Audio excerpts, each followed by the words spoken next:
You've had 30 jobs. What makes a good, what, 30. yeah, nobody's keeping track. Okay. What makes a good job? Well, two things. That's it. That's pretty simple, right? Doing something you love and that you're great at. That's it. Yeah, but what about the boss? What about the coworkers? I mean, doesn't See, that have something to it, right? well, sure. I more think about that though as not to go negative, but those more as reasons to leave a job, right? So, what makes a great job? Well, I want to be doing something I love and something I'm good at. But why do I leave a job, right? I leave a job because of leadership.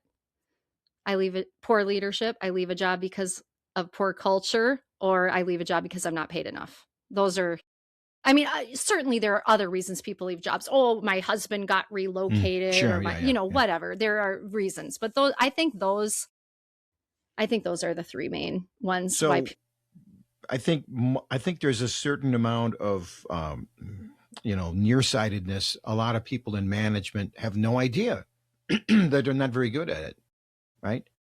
What kind of advice would you give to somebody who manages people right now that would be helpful for them? I would say make sure they're doing a job that they're great at and a job that they love, right? So I think people have this vast, I don't know, they have all of these amazing human beings that they've already hired, they've already trained, they already say they work there and they got the shirt, Mm-hmm. embroidered shirt, right? So take those people and make sure that they're doing what they love and what they're great at. I mean, I, I'm sure it's no secret to you that I have an incredibly high I personality. I just want to be with people. I just want to be with people. I want to know them. I want to learn more about them. I want to interact with them, and I get charged up being with people, but I sure don't want to do a spreadsheet, nor can I do it well. I don't know how to do it well. I don't want to do it well. And the time that I would spend on that would be so much better suited for any leader to say, you know what? I'm going to hire somebody to do your spreadsheet, and I'm going to have you go out and do the things that you love and you're great at. And I think just that general analysis with all of your employees, to ask them, are are you doing what you love? Are you doing what you're great at? I'll add something on top of that, because sometimes you'll see somebody say, I hear that. But I just need somebody to answer the phone, right? They understand you, but they got this job and they got to get these boxes from point A to point B. I would say this on top of that. Have the conversation with the person, especially if they're kind of new into the business world. Listen, I want to get you to where Allie's talking about, but I'm going to submit to you that you may not fully even understand what that is in yourself.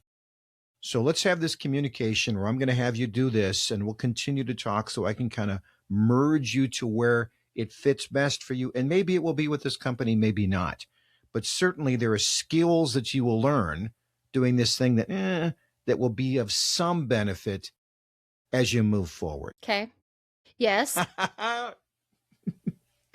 Okay. But So a you few heard what she said there? things, Yeah, a go few ahead. things have to happen in there, right? One, that leader has to do what they say they're going to do, Yes.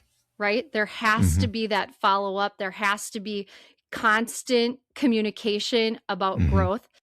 And then at the same time, the employee has to trust that and be patient and like what they're doing enough to not have their eyes and their ears open to new opportunities, right? Because I think that's what happened to me a lot, right? I'd be like, oh, this isn't quite what I wanted to be doing. And then I would maybe say that to someone, and then they would say, oh, well, we really like you. We really like your personality. We think you'd be great at this. And then, they would sometimes Woo you over almost, to something. Yeah.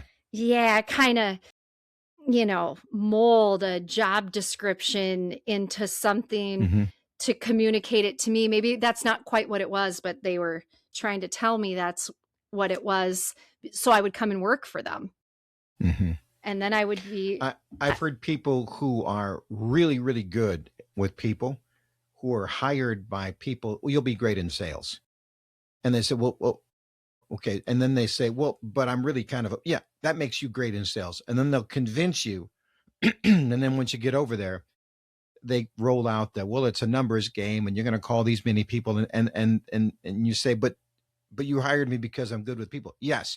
And now meet these quotas, meet these things, and so on and so forth. And I'm not saying they're either of them is right or either of them is wrong, but a lot of times those people don't make it in sales because the sales manager didn't hear and didn't necessarily apply.